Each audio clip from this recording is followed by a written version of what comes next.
O que realmente está por trás dos transtornos alimentares?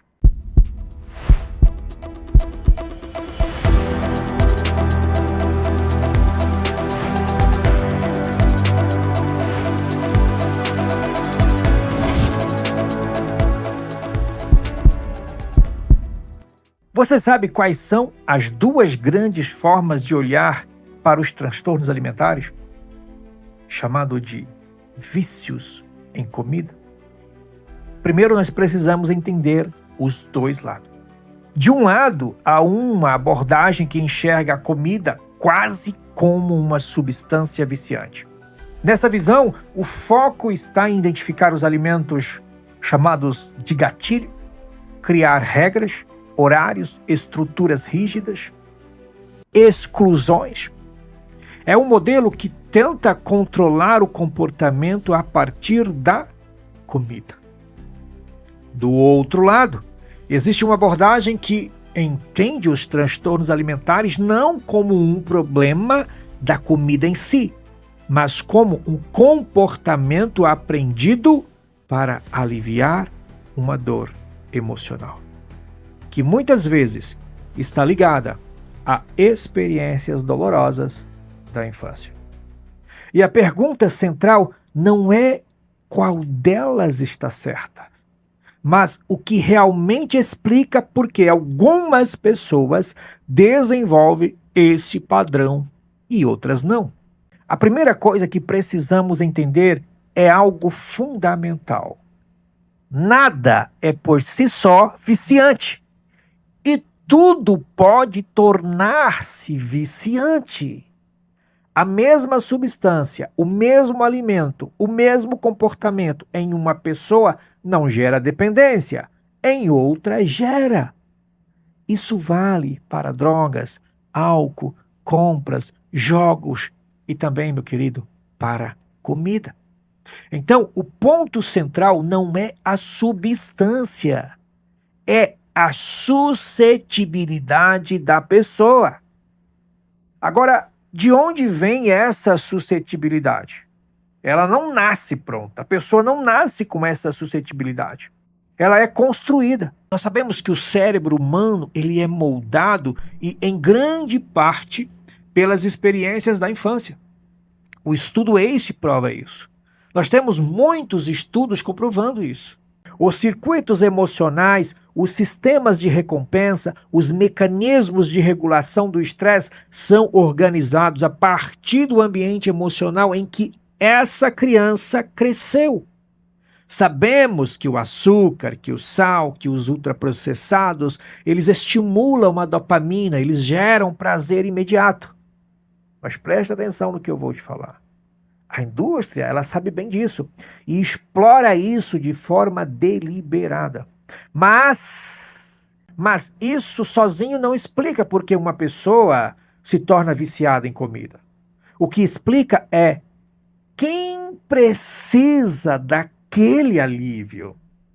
Quando olhamos para o vício, seja em comida, álcool, drogas ou qualquer outro comportamento, o padrão é sempre o mesmo. O vício é uma tentativa de aliviar uma dor. E eu tenho adotado uma forma diferente em meu consultório quando atendo pessoas com sobrepeso, com obesidade ou com vícios. Eu não pergunto o que há de errado com esse comportamento. Isso eu aprendi com o Dr. Maté. A pessoa já sabe o que há de errado. Você sabe o que há de errado com você. E sabe o que precisa fazer, mas não faz. Então eu pergunto o que há de certo neste comportamento, ou neste hábito, ou neste vício. O que você ganha com esse comportamento? O que ele te oferece? E a resposta quase sempre envolve alívio, anestesia, conforto, sensação de controle. Nem que seja por alguns minutos. Essas são as respostas. Eu lembro que, às vezes, eu costurava pulsos de pessoas que se cortavam. E sempre que eu perguntava o que elas sentiam ao fazer isso, a resposta era alívio. Eu já atendi vários pacientes que fizeram cirurgias bariátricas e voltaram a engordar. E quando eu pergunto por quê, a resposta sempre é a mesma. Me traz tranquilidade quando eu como. É meu refúgio. A resposta é sempre a mesma. Doutor, isso me traz conforto. Isso é vício. E a curto prazo, alívio, mas a longo prazo, sofrimento. Trago aqui palavras do Dr. Maté, das quais concordo em gênero e grau. Não existe transtorno alimentar sem trauma, sem dor emocional, sem experiências dolorosas da infância. O problema é que achamos que o trauma é um abuso explícito, é ter sobrevivido à guerra e etc. Mas não. Trauma é crescer em um ambiente onde emoções não puderam ser sentidas, expressas, acolhidas. Muitas dessas pessoas são extremamente sensíveis, sentem tudo com mais intensidade, mas cresceram em famílias ou em uma cultura que não sabe lidar com sentimentos fortes. Chorar incomoda, sentir tristeza incomoda, expressar dor incomoda. Então a criança aprende cedo que sentir é perigoso, que expressar emoções ameaça vínculos. Então ela reprime. Eu lembro de tantas vezes que eu machucava, seja o meu pé, um corte qualquer, ou sentia algum desconforto, e eu começava a chorar. E logo aparecia um e dizia assim: homem não chora, homem não sente dor. E mais tarde, na vida adulta, o corpo encontra uma forma de aliviar o que não pode ser sentido. A comida, o álcool, o comportamento compulsivo. Isso nos leva a um ponto crucial no tratamento da obesidade. E também de outros transtornos.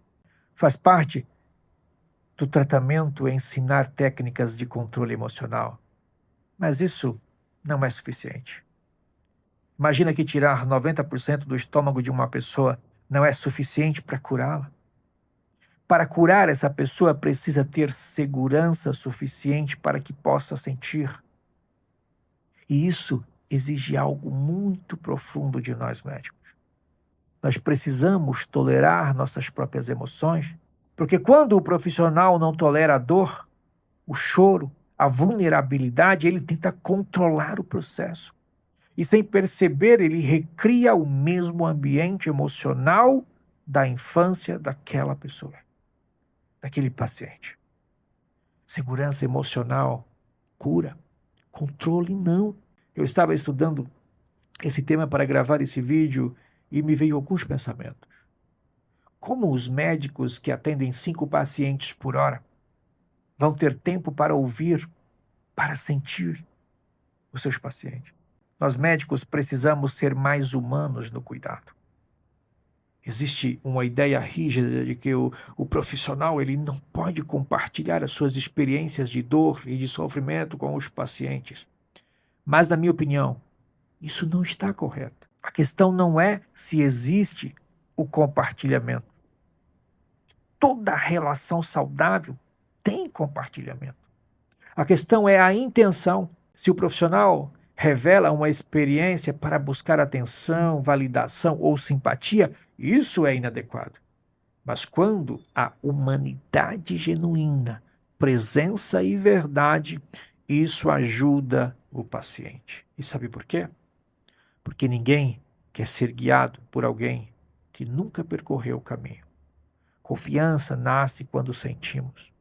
E essa pessoa me vê, me entende e aguenta estar comigo. É assim que o paciente pensa. Eu tenho certeza que é assim que você pensa. E isso, meu amigo, cura. Não é a técnica isolada, mas o espaço seguro onde a dor finalmente pode existir sem vergonha. Em resumo, transtornos alimentares não são, na essência, sobre comida. São sobre dor não sentida, sobre emoções reprimidas, sobre tentativas legítimas, ainda que disfuncionais, de sobreviver. Quando tratamos a causa, o comportamento perde a função. Quando tratamos só o comportamento, e muitas vezes é isso que as canetinhas fazem, que as dietas fazem, que os exercícios fazem, que a cirurgia bariátrica fazem. Quando tratamos o comportamento, a causa encontra uma saída. E é por isso que esse tema me importa tanto. Se você gostou desse vídeo, curte, compartilha. Eu tenho certeza que muitas pessoas precisam entender e precisam ouvir isso. E você que ainda não se inscreveu no nosso canal, se inscreva, porque toda semana nós temos vídeos novos aqui no canal, te ensinando o que você precisa para viver uma vida saudável, feliz e longeva.